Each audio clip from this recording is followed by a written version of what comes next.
Ubisoft learned nothing.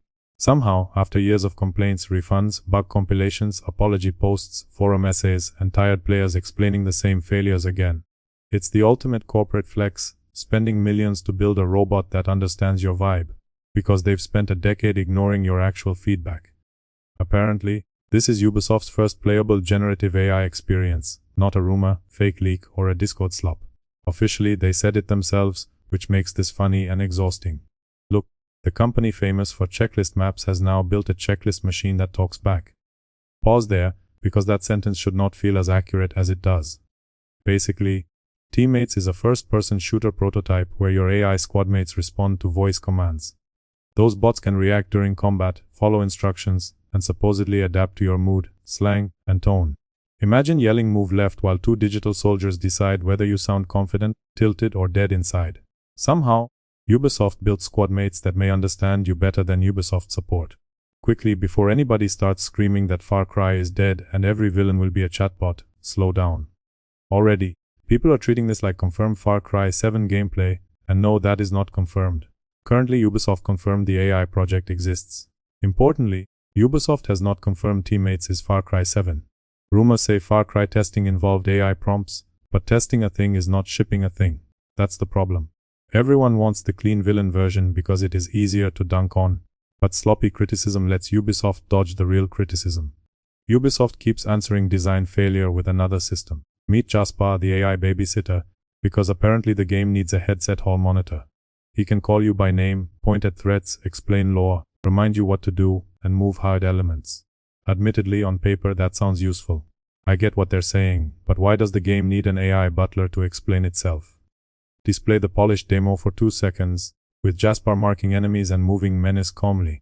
Then cut to reality, because reality is where Ubisoft games actually live. Picture a jeep vibrating through the earth's crust while Jaspar politely calls you by name.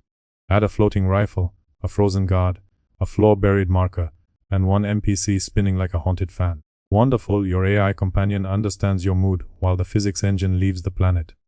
But Jaspar is not just a helper. Treat him as a blueprint for a new way Ubisoft might reach into your wallet, and that trap comes soon. See, that contrast is the whole joke. Slides say creativity. Players see a band-aid for bad UI. Marketing says accessibility. Audiences see another layer stacked on bloat instead of removing it. Nobody gets to have it both ways. Either the systems are so rich that they need an AI guide, or the systems are so messy that they need a babysitter. Potentially, Jaspar helps some players, and I am not pretending assistance tools are automatically bad. Accessibility matters. Clear guidance matters. Better tutorials matter. However, when a company that overbuilds everything announces a voice assistant for the overbuilt thing, laughter is fair. Publicly, Ubisoft frames this as a creative breakthrough. Building a robot best friend is not cheap, which is awkward amid restructuring, cancellations, delays, and staff reductions. Reports said 7 projects were cancelled, 6 delayed, and staff count fell by about 1-200 in a year. Management calls it innovation, but players hear, we cut humans and gained a robot teammate. Still, that does not mean every developer working on AI is evil. Obviously, tools can help teams. Occasionally, automation removes boring work. Experiments can become genuinely useful. Come on, this is where it falls apart. The pitch is not landing inside a vacuum. Instead, it is landing after years of bloated maps, tired formulas, monetization experiments, messy launches, live service pivots, shutdowns, and promises that sounded better in presentations than in players' hands. It is not only money saved through cuts, it is the magic they are trying to replace people with. Previously, Ubisoft showed NEO NPCs, where AI characters could talk back, remember, react, and create quests. Again, the fantasy sounds cool if you say it fast. Living worlds, reactive allies, dynamic quests, characters that remember you, sure. Yet players have AI fatigue because they keep hearing living world and receiving generated errand. Solace is the word people reach for, not because technology is forbidden, but because personality cannot be mass-produced by prompts. Writers make choices. Designers cut things. Directors say no. Generative systems tend to say yes forever, and forever is usually where pacing goes to die. Next comes the technical part, and I promise I will keep it human. Ubisoft claims this thing has guardrails so it does not hallucinate, get toxic, or act like a broken forum account. Great, helpful, necessary. Nevertheless, a bot with guardrails is still a bot. Technically, this is middleware, meaning reusable tech for Ubisoft tools and engines. Wait, it gets worse, because Ubisoft games already feel copy-pasted before the copy-paste robot arrives. They can build the robot helper once, then copy-paste versions of it across different games.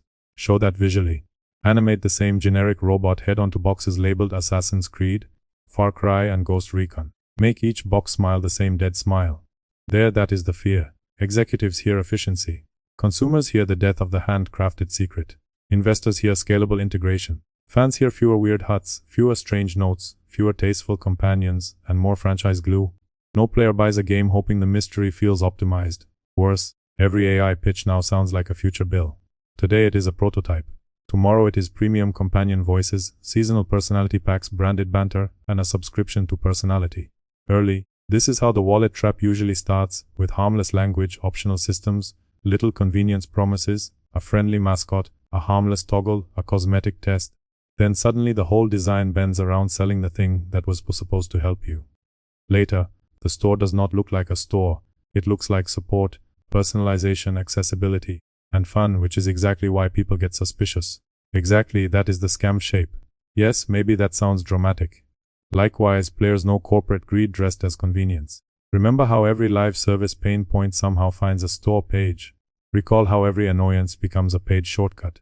Notice how every optional system slowly starts designing the game around itself.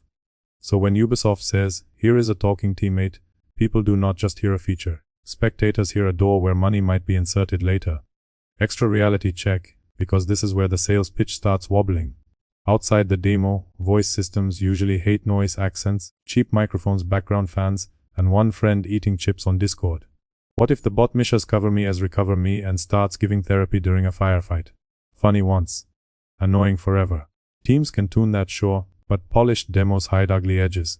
Even the best case asks people to talk to a Ubisoft system like a fragile intern with a rifle. Mechanically, that may be interesting. Emotionally, it sounds exhausting. Creators covering this are not mad because buttons changed. Doubt comes from the pattern. Years of next-gen systems trained audiences to find the catch. Monetization follows convenience like a raccoon follows garbage. Subscriptions love personality because personality can be packaged, rotated, themed, and resold. Consider Pirate Jaspar, Assassin Jaspar, Tactical Dad Jaspar, and Pre-order Bonus Jaspar giving the same objective with different hats.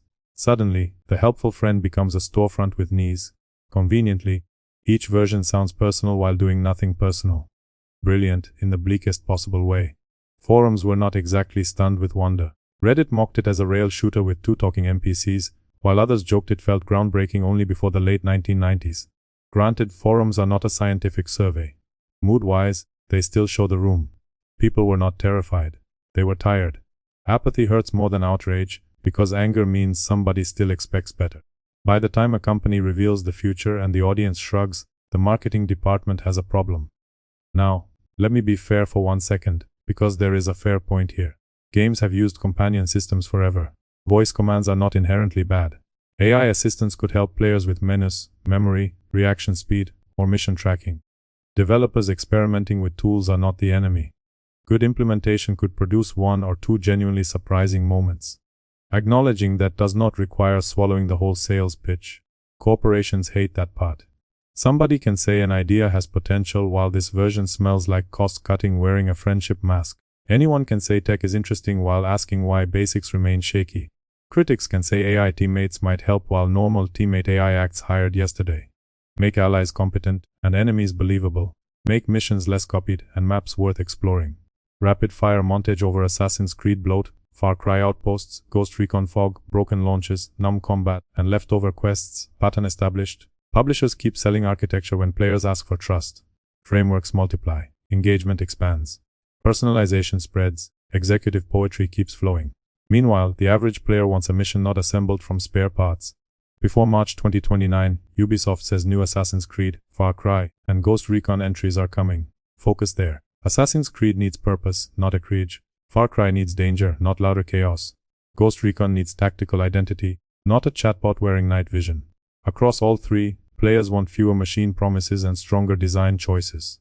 Frankly, this whole teammates thing feels like avoidance. Without saying, "We heard you, the next games will be leaner, smarter, cleaner, and focused," Ubisoft says, what if a synthetic squadmate understood slang? Wow, incredible. Please clap for the robot that understands tone while audience patience flatlines. Would you rather have a silent, competent squadmate, or a talking AI one that trips over a rock? Leave a like if companies selling personality, like downloadable furniture, make you tired. Ultimately, teammates might become useful someday. Perhaps some developer uses it with restraint, taste, and purpose. Possibly one mission actually benefits from a responsive squad that talks naturally. Fair. Trust is earned before the tech demo, not after it. Leadership wants applause for a squad mate that listens. Its audience wants proof Ubisoft listened first. Apathy is what happens when a company builds a machine to listen after ignoring actual humans for a decade.